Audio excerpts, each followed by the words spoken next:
السلام علیکم ورحمۃ اللہ وبرکاتہ نحمده ونصلی علی رسولہ الکریم اما بعد اعوذ باللہ من الشیطان الرجیم بسم اللہ الرحمن الرحیم کل من علیہا فان ویبقى وجہ ربک ذو الجلال والاکرام صدق اللہ العلی العظیم وصدق مولانا النبی الکریم ونحن ذلک من الشاہدین والشاکرین والحمد للہ رب العالمین۔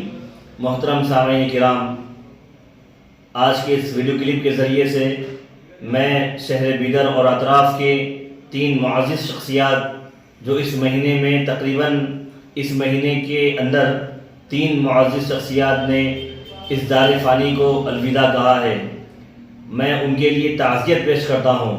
سب سے پہلے تو ابھی 2 دن پہلے بیدر کے قریب ایک گاؤں کمٹھانا، وہاں کے ایک معزز ترین شخصیت عالی جناب محمد غوث الدین صاحب روشن والے، ابھی 2 دن پہلے ان کا انتقال ہوا ایک ایکسیڈنٹ میں۔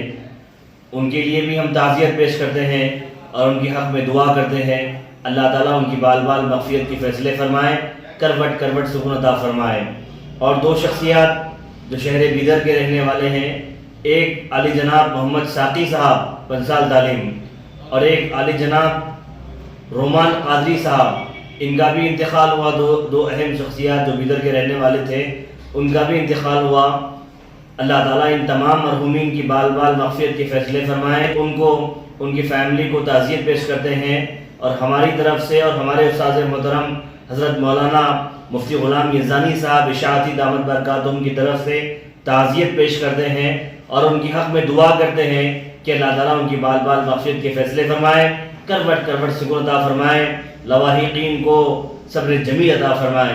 میرے بھائیوں، ان کی موت جو اچانک موت ہوئی اور اچانک موت نے ان کو جھپک لیا، ان کی موت سے ہمیں سبق لینے کی ضرورت ہے۔ وہ بیدر کی شان ساقی صاحب جو نوجوانوں کے دلوں کی دھڑکن تھے اور ماشاءاللہ ہر میدان میں آگے رہتے تھے، اچانک اٹیک ہوا اور اس دار فانی کو انہوں نے لبیک کہا۔ اور ایک رومان قادری صاحب، ان کا بھی انتقال ہوا، نوجوان تھے، کس کو کیا خبر تھی کہ نوجوان اپنی بھری جوانی کی عمر میں اس دار فانی کو لبیک کہے گا۔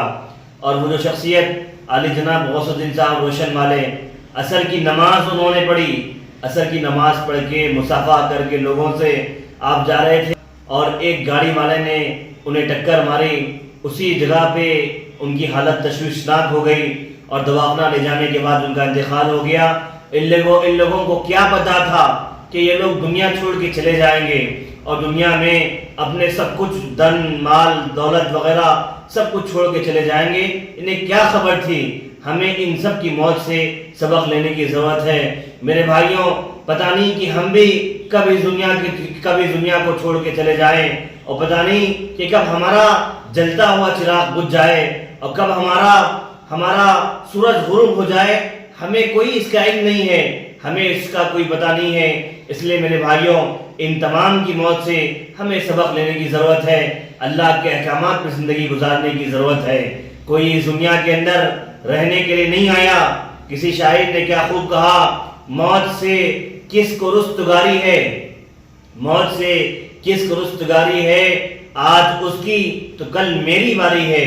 بھری جوانی میں لوگ مر رہے ہیں، بچپن میں لوگ مر رہے ہیں۔ معصوم بچہ باپ کے ساتھ میں کھیلتا ہوا جا رہا تھا، موت نے اسے چبک لیا۔ نوجوان گھر کے اندر لیٹا ہوا تھا، اپنی بیوی کے ساتھ میں ہنسی مذاق کی باتیں ہو رہی تھی، موت نے انہیں چبک لیا۔ کیسے طریقے سے لوگوں کی اموات ہو رہی ہے۔ ہمیں اپنے اللہ کے پاس جانے کی تیاری کرنا ہے، موت سے ڈرنا نہیں ہے۔ یہ سارے پیغام سنانے کا مطلب یہی ہے کہ ہم ہر وقت موت کے لیے تیار رہیں، اچھے کام کرتے رہیں، اللہ کے پاس ہم ایسے جائیں کہ اللہ ہمیں دیکھ کے خوش ہو جائیں۔ اللہ کے پاس ہم ایسے جائیں، فرشتوں کے درمیان اعلان کریں، اللہ یہ دیکھو، یہ میرا نیک بندہ اور مجھے دنیا کے اندر راضی کر کے بندہ آیا ہوا ہے، چلو فرشتوں جاؤ اس کا استقبال کرو۔ ایسے ہم زندگی گزاریں۔ موت ایک اٹل حقیقت ہے، موت ہر ایک کو آنی ہے۔ بچی کچھ زندگی ہم اللہ کی فرمانبرداری میں ہمیں گزارنے کی ضرورت ہے۔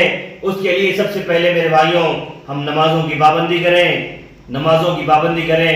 اللہ نماز کا سوال کریں گے، اللہ یہ پوچھیں گے میرے بندے میں نے تجھے جوانی دی تھی، تو نے اس جوانی کا حق کیسے ادا کیا؟ نمازوں کی پابندی کریں، نمازوں کی پابندی کریں، اسلام کے دائرے میں رہ کر شریعت پہ عمل کریں، شریعت پہ عمل کریں، سچائی کے راستے پہ چلیں۔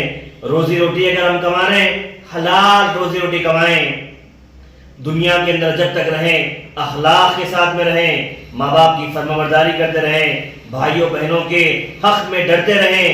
آج معاملہ ایسا ہو گیا ہے، اس ویڈیو کے مادھیم کے ذریعے سے میں آپ کو یہ بات کی طرف بھی توجہ دلانا چاہتا ہوں کہ باپ کے مرنے کے بعد بہت سارے لوگ باپ کی پراپرٹی کے اندر اب باپ کی اولاد میں سے لڑکیوں کو حصہ نہیں دے رہے، لڑکیوں کو حصہ نہیں دے رہے۔ نہیں میرے بھائیوں، آپ علماء کرام سے پوچھیں، جس طریقے سے باپ کے مرنے کے بعد باپ کی وراثت میں بچوں کا حق ہوتا ہے، اسی طریقے سے بچیوں کا بھی حق ہوتا ہے۔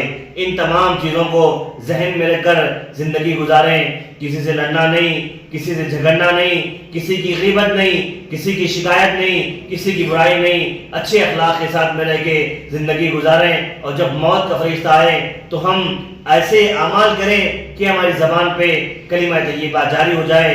اللہ تعالیٰ سے دعا ہے اللہ تعالیٰ ہم تمام کو کلمہ طیبہ پہ موت عطا فرمائے اور اللہ کو راضی کرنے والے کام کرنے کی توفیق عطا فرمائے۔ آمین۔ وآخر دعوانا الحمدللہ رب العالمین۔